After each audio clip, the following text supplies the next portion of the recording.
मेरठ का वो विशाल सिंघल जिसने अपने पिता को 50 करोड़ की बीमा पॉलिसी का क्लेम पाने के लिए मार डाला। एक साजिश रची गई जिसके तहत उसने अपने पिता को कत्ल करवाया और बाद में उस बीमा पॉलिसी को क्लेम किया। विशाल के सामने उसके पिता उसके पहले शिकार नहीं थे। इससे पहले वो अपनी मां को मार चुका है और अपनी कई पत्नियों की भी इसी तरह हत्या कर चुका है और करोड़ों रुपए उसने इन बीमा पॉलिसीज के जरिए हासिल किए हैं। वो अपनी ज़िंदगी में एक नई पत्नी लेकर आता है और फिर उसके बाद उसको एक बीमा पॉलिसी के अंतर्गत षड्यंत्र का शिकार बनाता है और फिर बहुत खूबसूरत तरीके से वो कत्ल कर देता है। इन्वेस्टिगेटिंग एजेंसीज ने उसका ये सच खोला और इस सच को खोलने में जो अधिकारी थे उनका साथ दिया। विशाल की जो रिसेंट पत्नी हैं उन्होंने, मेरे साथ वो मौजूद हैं। आप ये बताइए कि आपको ये कब एहसास हुआ कि अब शायद आपका नंबर है? भैया जैसे भोला भाला फेस दिखाता है वो। इस इंसिडेंट तो था ही नहीं, बट हाँ जो उसका बाप था बेचारा बहुत अच्छा आदमी था। हालांकि उसने उसके बाप को ने मुझे खुद बताया ये मुझे मारने वाला है, और पढ़ा लिखा भी नहीं था वो। एक दुकान खोल रखी थी अपने बाप के लिए, जो हालांकि उसने बीच में शोर भी मचाया उसके बाप ने कि मुझे बचा लो, मेरे पास भी आया, बहू बेटा मुझे बचा ले। मैंने कहा मैं इसमें कुछ नहीं कर सकती। इस बीच में फिर उसने मुझे भी धमकी दी कि मेरे बाप को कैंसर है, पर कैंसर वैंसर कुछ था नहीं, इसके बाप ठीक ठाक था। फिर हालांकि मैंने कहा ये खाता पीता है, मैंने उसकी कंप्लेंट भी करी, मैंने हर चीज़ से गुहार लगाई। फिर मैंने अपने घर वालों को बताया, फिर मुझे भी मारपीट करी इसने। तभी उसी दौरान मेरे भाई भाभी और पापा आए, मुझे लेके गए, जिसमें उसने फ़ोन हर चीज़ के सबूत जिसमें थे उसने छीन लिए थे मेरे से। आपको ये कब एहसास हुआ था कि आपकी जो बीमा पॉलिसी उसने कराई है उसकी उसको हासिल करने के लिए, उसका क्लेम हासिल करने के लिए वो आपको मार देगा? उसने मेरे से कई बार रिक्वेस्ट करी, एक बार आ जा, एक बार आ जा। मैंने कहा मैं नहीं आऊँगी, मैं मरने मर जाऊँगी, बट तेरे यहाँ नहीं आऊँगी, तूने अपना बाप मारा है। तो फिर उसने दबाव बनाया, मेरे घर भी आया 2-3 बार धमकी देने। तो मेरे घर वालों ने मना कर दिया, हमारी लड़की नहीं जाएगी, तू चाहे कुछ भी। फिर उसने मेरे खिलाफ़ केस, झूठे-झूठे केस डाले कि मेरा पैसा ले गई, जेवर ले गई, और पुलिस वालों को रिश्वत भी दी कि इस लड़की को उठा के लाओ। कितने की पॉलिसी आपकी कराई थी उसने? मेरी 3 करोड़ की पॉलिसी कराई थी उसने।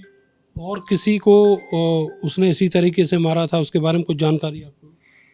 मैंने ये तो नहीं, मैंने हाँ, पर मेरे घर जो इंश्योरेंस वाले आए थे उन्होंने मुझे सब बताया था कि इसने कैसे-कैसे मारा और कितनी शादी की थी। मुझे ज़्यादातर कुछ पता नहीं था, और एक इसका फ्रेंड था मोहित, उसने हमें सब बताया था जो इसमें खिलाफ था। और इसमें कई सारे जने हैं, संजू है जो शादी कराती थी लड़कियों की, मुझे भी फंसवाया उसने, उसने मेरे से भी शादी कराने की स्कूटी, फ़ोन और हर चीज़ ली थी।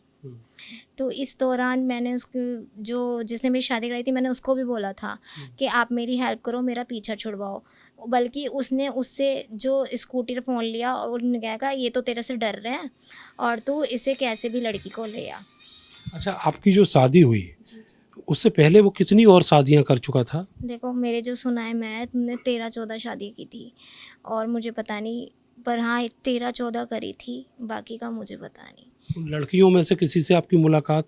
मेरी मुलाकात नहीं हुई है, पर हाँ हमने जिसने हमें बताया था उसमें सब लड़कियों ने मना कर, सब इससे डरती थी। सब ने कह दिया कि हम सामने नहीं आएंगे, बहुत गंदा आदमी है ये, सबसे शादी कर लेता है, मारता, जेवर छीन लेता है और धमकियाँ देता है, सबका सामान लूट लेता है ये। अच्छा, ये मारता कैसे है, कैसे कत्ल करता है? देखो पहली जो उसकी अपनी पत्नी थी उसको उसने रीढ़ की हड्डी में मारा था। सबको मतलब कि सिसक सिसक के मारता है, उनका बीमा करा लेता है, और फिर उतने ही टाइम में मार देता है ये कि 3 महीने में बीमा मिलना है और इतने टाइम में उनका कत्ल करा दे कि अगर तू साथ नहीं देगी ना तो मैं तेरे को भी मरवा दूँगा। मैं नहीं दूँगी, मरने मर जाऊँगी मैं। आपको भी ये डर था कि उसी तरीके से आपको भी मार देगा? हाँ जी, डर था मेरे को। देखो रात को मारा है, बल्कि मेरी भाभी से बोला अगर तुम अब नहीं होती ना अभी तो मैं इसको मार देता। इसकी रीढ़ की हड्डी में ऐसा मारता है, ये सिसक सिसक के कुछ मर जाती है और कह देता है ये जिन्ने से गिर गई। आप जिस घर में यहाँ उसके साथ ब्याह के गई, वो घर किस तरीके का बना हुआ है, कैसा घर है? डेंजर सा घर है, आप लोग भी जाओगे तो बहुत बेकार सा है। बेकार क्या कहूँ, अंदर सुरंग सी घर है और अंदर ऐसा है कि आवाज़ भी नहीं आती बाहर। बना ही इस तरीके का, और घर भी इसी का नहीं है। इसकी जो सास थी, एकता की माँ, उसका घर था ये। एकता को मार डाला या वो जिंदा है? देखो मेरे को तो ये है, मार डाला इसने। उसका क्लेम भी ले लिया। उसका क्लेम भी लिया है। अभी तक आपकी जानकारी में ऐसे कौन कौन है जिनका कितना कितना क्लेम इसने लिया है? देखो जब मैं अब मेरठ में ही एसएसपी ऑफिस गई थी, तो वहाँ सारे इंश्योरेंस वाले मेरा साथ दे रहे थे, वो सब आए थे। उन सब ने बताया कि इसने इतना अपना क्लेम लिया है। पत्नी का तो मुझे पता नहीं था। जब वो आदमी मेरे सामने आया ना, मैंने कहा है, मैं भी चौंक गई थी कि इसने अपनी पत्नी का इतना क्लेम लिया है। कितना क्लेम लिया था? ये तो मुझे अब ढंग से याद भी नहीं है, बट हाँ मैं सुन के चौंक गई थी। लाखों में था या करोड़ों में? लाखों में था। और माँ को जो मारा? माँ को इसने खुद बताया था। मेरी माँ देखो बहुत गंदे गंदे वर्ड बोलता था, जो कि आदमी अच्छा नहीं है। माँ को रंडी बोलता था, कहता था मेरी माँ तो कभी गुज्जर के साथ भाग गई थी, फिर लास्ट में मैं ले आया। हालांकि इसने मुझे कहानी गढ़ी है, देखो, जिससे मैं आगे पोल ना खोल सकूं। ठीक है, फिर इसने कहा मैं बाइक पे छोड़ने जा रहा था तो मेरी माँ गिर गई और वहीं उसकी डेथ हो गई। पर देखो ये क्या है क्या नहीं वो मैं नहीं जानती, भाई जो होगा वो होगा। कितने का क्लेम इसने अपने पिता का करा रखा था और उनको किस तरीके से मारा? आपको कब पता लगा कि ये कत्ल हो रहा है या हुआ है? ये तो देखो, जो इंसान नल्ला होता है वो ऐसे काम ही करता है। वो कमाता धमाता नहीं था, पढ़ाई लिखाई भी नहीं आती इसे, ढंग से लिखना भी नहीं आता। इसका जो लड़का है संस्कार, वो ही इसके, वो एक नंबर का हैकर है। वो हर चीज़ की आईडी वो करता था, पढ़ लिख के भी वो होता था। और बैंक में मेरा फ्रॉड अकाउंट खुलवाया, फ्रॉड साइन करवाए हैं। और जो क्लेम की बात है, तो बाप मेरे से तो झूठ ही बोला गया। मेरे को बोला था 30 करोड़ का क्लेम है, था वो 50-60 करोड़ का, जो कि मुझे कंपनी वालों ने बताया कि आप मैम कहाँ खो रहे हो 50-60 का। मैंने कहा देखो जी मेरे को नहीं पता। फिर इसने मेरे घर वालों को धमकी भी दी कि अगर तुम लड़की नहीं भेजोगे तो मैं तुम्हारे लड़के की या लड़की की ज़िंदगी ख़राब कर दूँगा, जो कि हालांकि वो कर चुका है। मेरी भाभी आज अपने घर पड़ी है और मैं अपने मायके पड़ी हूँ। भाभी और आप में ना इत्तेफाकी हो गई? नहीं देखो, इस बात पे नहीं था, अगर मैं अपनी भाभी को एक आँख नहीं भाती। मैं अपनी भाभी को पसंद ही नहीं करती इस बात पे, क्योंकि मेरी भाभी ने भी, देखो मैं झूठ नहीं बोलती, मेरी भाभी ने भी इस चीज़ में खाया है।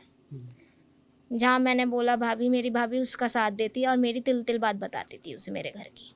अच्छा, वो जो संजू है, जो आपकी भाभी की बहन की दोस्त है, उसने किस तरीके से अपने किसी रिलेटिव का भी कत्ल इसी से करवाया और उसमें पैसा भी उसने खाया? ये मुझे पता नहीं, ये सब विशाल ने खुद बताया था क्या बताया? कि इसने अपने बाप का 1 करोड़ खाया। मैंने तो इसके बाद क्या है, पर ये मैं इसका साथ नहीं छोड़ सकता संजू का। एक तरफ वो बहन बताता है लड़कियों को, दूसरी तरफ वो टच में गलत इंसान था, सबसे बात करता था, पर उस लड़की से टच में ऐसा रहता था, झूठ बोलता था वो।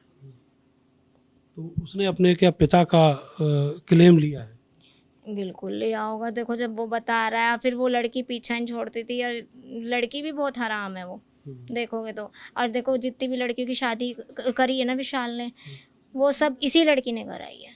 अच्छा, ये जो पूरा खुलासा पुलिस और बाकी जो इंश्योरेंस एजेंसीज हैं उन्होंने किया है, तो ये आपने कैसे उनको बताया? वो कैसे आपके टच में आए?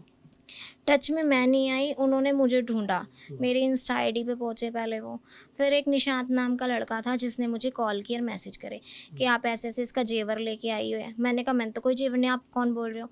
तो उसने कहा मैं ऐसे ऐसे मैम मैं आपसे मिलना चाहता हूँ। ठीक है, अच्छा हुआ, खुलासा ही हुआ, मैं बच गई वहाँ जाने से। वरना जैसे वो आया है ना मेरे घर रिक्वेस्ट, एक बार के लिए मेरी भाभी ने कहती दीदी आप चले जाओ, मैं गारंटी ले रही हूँ।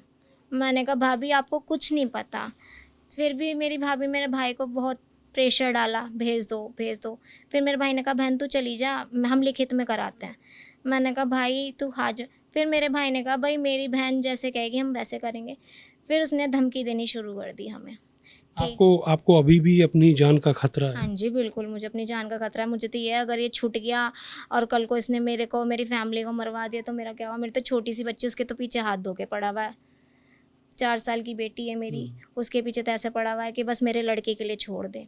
इतना ना एक नंबर का याश है वो लड़का, देखने में 17-18 साल का है और बताता 11 साल का है हर जगह। आप लोग भी देखोगे, आप भी कहोगे ये लड़का हाथी है, 1 मिनट 1 प्लेट की उधर तो कर नहीं सकता वो लड़का। ये बताइए कि करीब कितने दिन आपकी शादी चली है? देखो मेरी ज़्यादा नहीं, मेरी 4 जैसे जिस दिन शादी हुई उस दिन ही मेरे को अगले दिन फिर 2 मैं अपने घर गई। जिस दिन शादी हुई उस दिन रही हूँ, फिर से अगले दिन मैं आ गई हूँ, 2-4 दिन रुकी हूँ, फिर चली गई थी अपने बेटे को लेके, फिर 2 दिन रुकी हूँ, फिर उसके बाद नहीं गई मैं। कुल कितने दिन आप अपनी ससुराल में रुकी हो? मैं गिनती के 4 दिन रुकी हूँ, 4 या 5, इससे ज़्यादा मैं रुकी नहीं, क्योंकि उसने इतनी हद मैंने जब मेरे को पता चला था उसके बाप ने मेरे से हेल्प मांगी, उसके बाद तो खुलता फिर इसने बताया कौन कौन सतीश टेलर है, इसमें कौन है, इसने सोचा ये लड़की गरीब है और मेरा साथ देगी।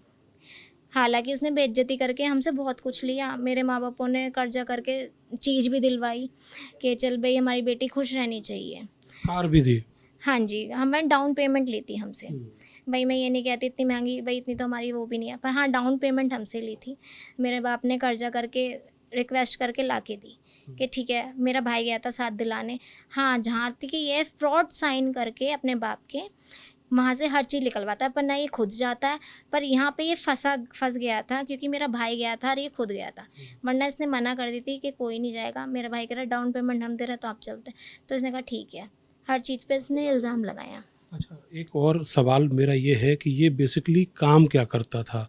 आपको क्या पता लगा इसके बारे में? देखो हमसे तो झूठ बोल के शादी की थी कि एक स्टूडियो है, इसका एक मकान है, ज़मीन है, जो कि इस पे कुछ नहीं था, किराए की दुकान थी, और अपने आप को ऐसा दिखाता था एक 16 साल का था, ही कुछ नहीं, उनसे उम्र भी छुपाई, मेरे से झूठ बोल के हर चीज़ रखी गई थी। बहुत शुक्रिया हमसे मैम बात करने के लिए। तो ये कहानी है उस विशाल सिंघल की जिसने न जाने कितनी लड़कियों को ठगा।